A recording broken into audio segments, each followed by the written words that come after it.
Okay folks, check out Algonquin Park Backcountry Winter Cribs. This is where I'm staying for the night. So all my stuff when you walk into the foyer. That's the water fountain. That's the kitchen. That's storage. Bedroom. And then this is kind of the living quarters. Cooking some good coffee right now. This is kind of where I stay. So there's my bed. So a tarp, a good flannel, and then I've actually got a foam, and then my sleeping bag, which is, I don't know what it's rated, but it's pretty good. And then I got a fleece on top of me, and then I've got another flannel on top of that. So I've got about 3 layers above, 3 layers below, and we'll see how it goes.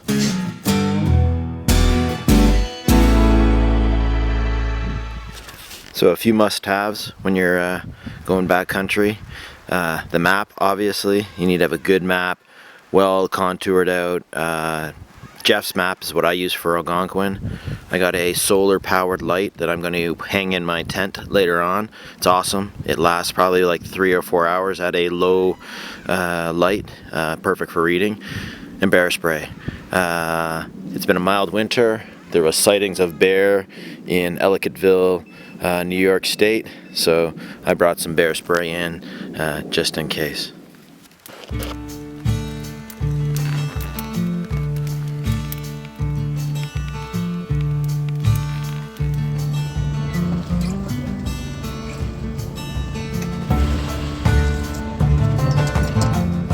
Do it.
With filming up there was that lenses need wiping, batteries go dead, cards go out.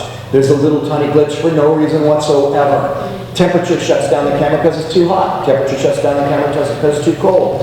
Rain shuts down the camera because it's too wet. On and on and on again. I had to be always in 2 minds, okay? So I'm Les Stroud, who is a survival instructor, and I'm out there to survive. That's one track that I'm on.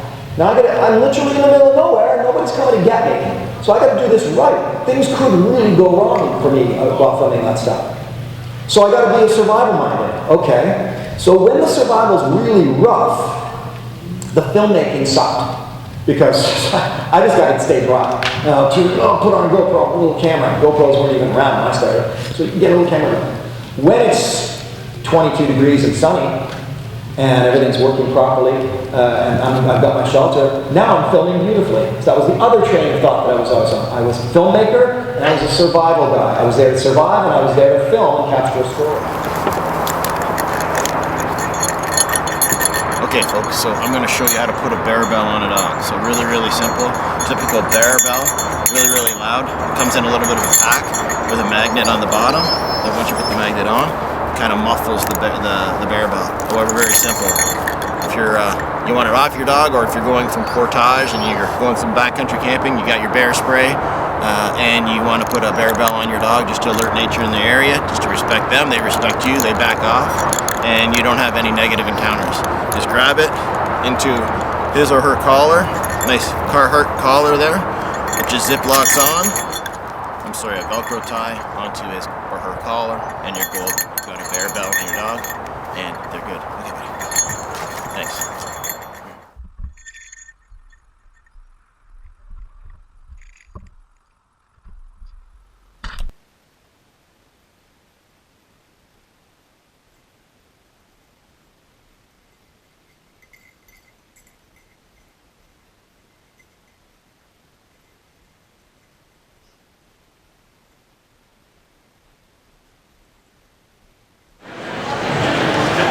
So how much space does it take for the camera, the batteries to get all the footage?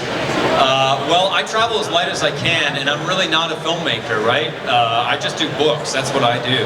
So I'm traveling under like the most basic gear you can. I take one GoPro, and that one GoPro, I have one sort of clamp for it, just one attachable part, and it's like the basic clamp like that, so I can clamp it on the gunnel of my canoe, and it's on like a swivel, so it can spin around whichever way I want it. That one I find is very useful. Like that's what I took this picture with. These are all video stills from my GoPro. So I'm just holding the GoPro on that clamp thing out from my arm. I was portaging around a canyon up in Nunavut on my journey across the Arctic when I took that. And then I take a solar panel from Goal Zero, about that big, to charge the GoPro.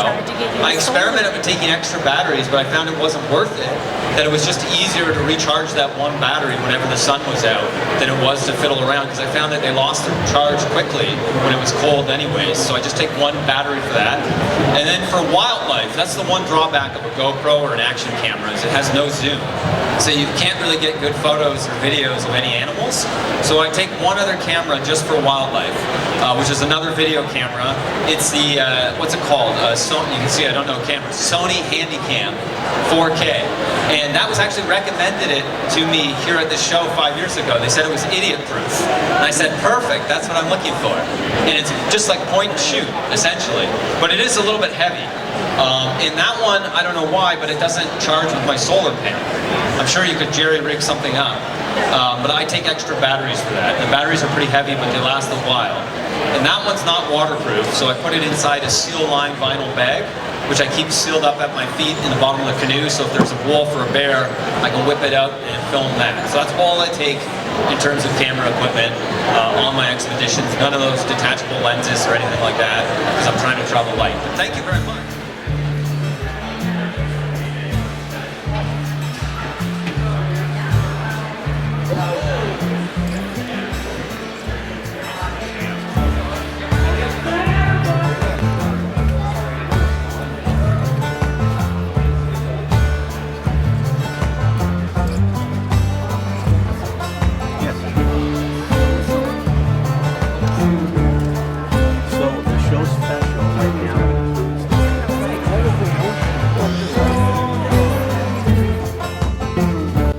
Trap number 2. This one's a little further down.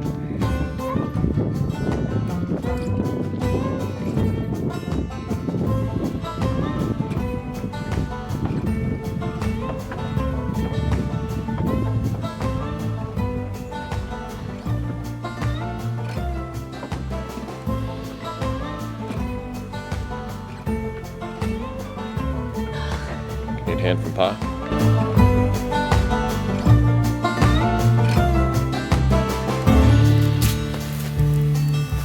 Okay, while we're waiting for our coffee there to warm up, I want to show you something. So I bought this emergency alert weather radio. I always like to have like an AM FM radio that goes on battery power, so you're out there and you just try to pick up signals and just whatever, just play around. So this one's a little bit more amped up because it also has the weather channel. So Google weather channels for your area and a number will come up.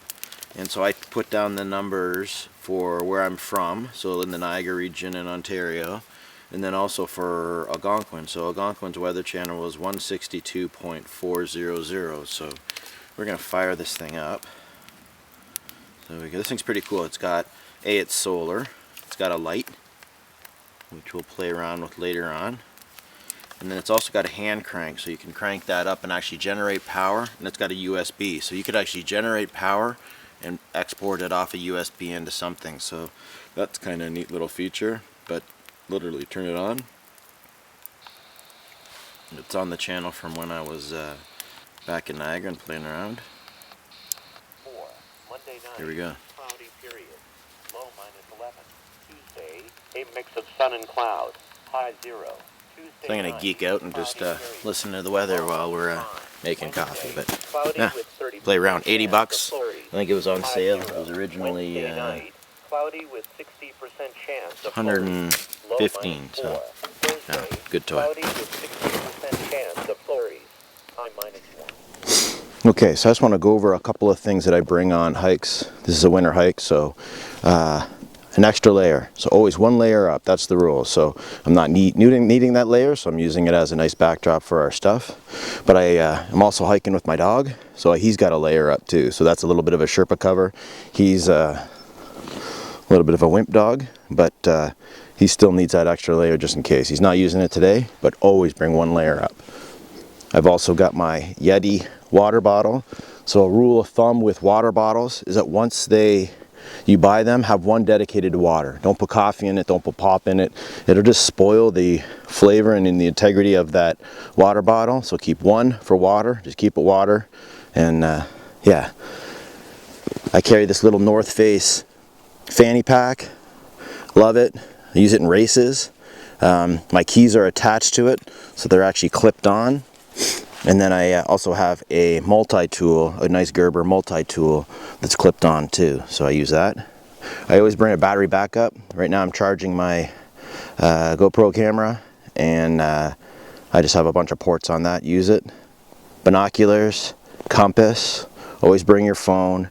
And then this is a kind of a first aid / survival pack when I do my kayak marathons. This is the exact pack I need to bring. So this is the pack that I brought on the Muskoka X I did in the fall.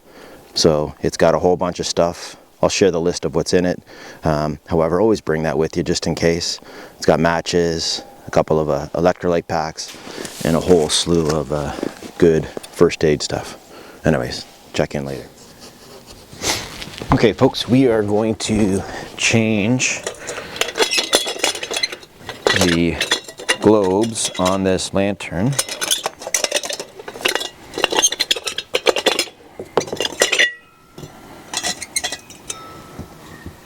Because as you can see, one's fallen off. So let's get rid of the old stuff. As you can see, it just turns into like a powder. These new ones I bought, they're just simply, you just put them on, you pull the clip, and then we're gonna light them. Nope, pulled the clip accidentally on that one, but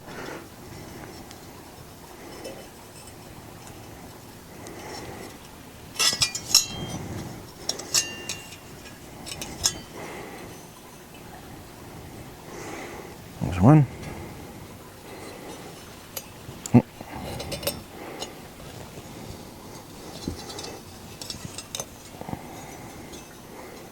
There's the other. You just light them.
Okay.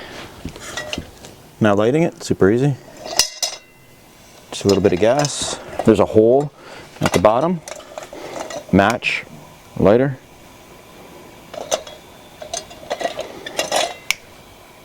Maybe a little bit more gas.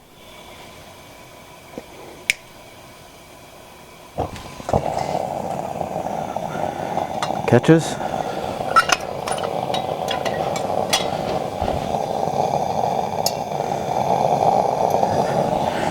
I think at full pop you get about 4 hours out of this thing. So we're going into Algonquin tomorrow. We're going to fire it up and see how it works. I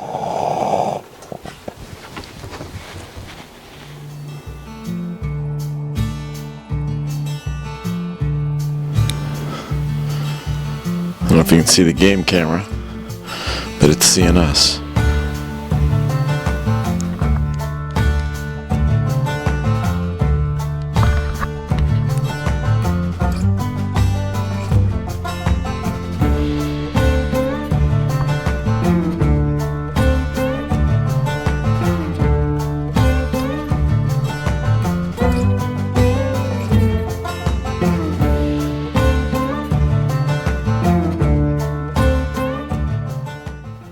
Okay folks, so I just took this camera down. That was the one I got out front. Got a memory card out of that. Needs to get some new batteries.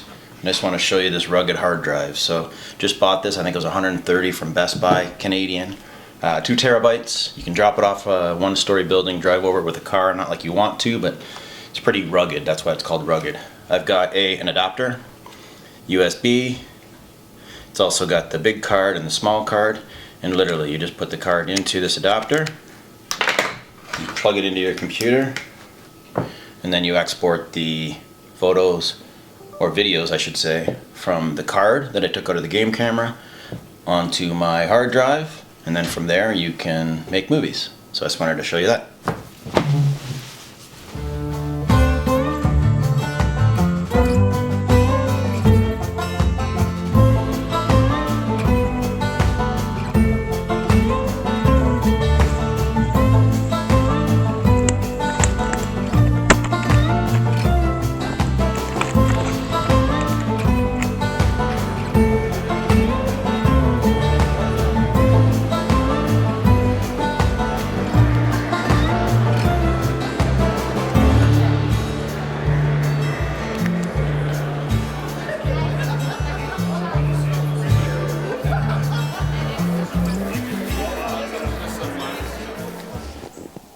Okay, so I want to talk about food that I would bring on a hike like this. So stuff at the bottom like those energy blocks and those chocolate gels or goos, you don't need on the majority of hikes. I only use those in races when I exceed about an hour and a half in duration. Then I start fueling myself with those too. So typically you won't need those, so just get them out of your regimen. If you have them in there, they're just a waste. But if you do duration or you do kind of distance, then yeah, you can add those in. Otherwise, an old school Cliff Bar is great. Have one of those before most of my races. A couple of granola bars. Apple a day keeps the doctor away. I've had having an apple all my life, and apples are great things to bring on hikes. Yeti water bottle. So always have water with you. And when you have a water bottle, keep it water. Don't add coffee to it, don't add pop to it. Just keep the integrity of that water bottle as water, and it'll just taste better and just last better. Love Yeti. Yeti products are awesome. Check out a couple of my videos for cooking in Algonquin Park, and talks a little bit about the Yeti cooler I bought. And then Boost. My kids make fun of me, but I love these. I learned it when I was kind of watching some YouTube videos on marathon kayakers and how they did distance, and a couple use these. So I've used those in my races before. It's a quick boost of calories, which is sometimes what you need. I know they're typically used for elderlies as a meal replacement, and that's a great thing. I've used them before, so Boost are wicked. They get a bad rap. Thanks.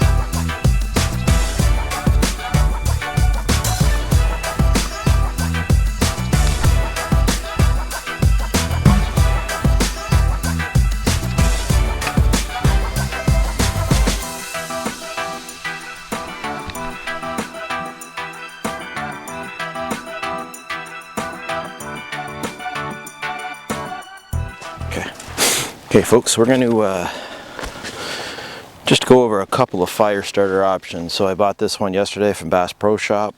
Going to show you a bit later on how to use that, so check into future videos for that. This is an old school magnesium, a little bit of a shave magnesium. You do it hard enough and you get a spark, so you could use that to light that kind of stuff. These matches are store matches. I take them into my adventure races. Bear quiet, please. And they're awesome. They're windproof, waterproof, quick strike, and they'll stay lit for a while. Used to have these ones as a kid, old school Coleman matches. Maybe not as fresh as they should be. They will start, and they're waterproof as well. I bought these ones as well. So these are fire starter matches that are essentially got a little bit of a wax wick to them, and they'll stay lit for a bit too. And then the old school lighter.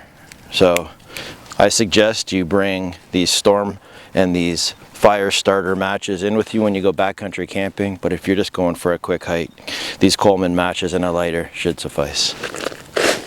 I got myself two things. So I got myself a kayak carrier that I'm going to use in the Muskoka River X and throughout the paddling season upcoming. And I also got myself an Agawa saw. So that's a breakdown 24-inch saw, and it came in a leather sheath. So it's a combo pack. And I got that because I could have used that a couple of weeks ago in Algonquin Park, but I'll use that this year in my adventures into Algonquin and beyond. So anyways, thanks for joining, and please subscribe to my channel for future adventures. And just for an FYI, I paid 150 bucks Canadian for each, so 300 in total. So have a good day. Thanks for joining.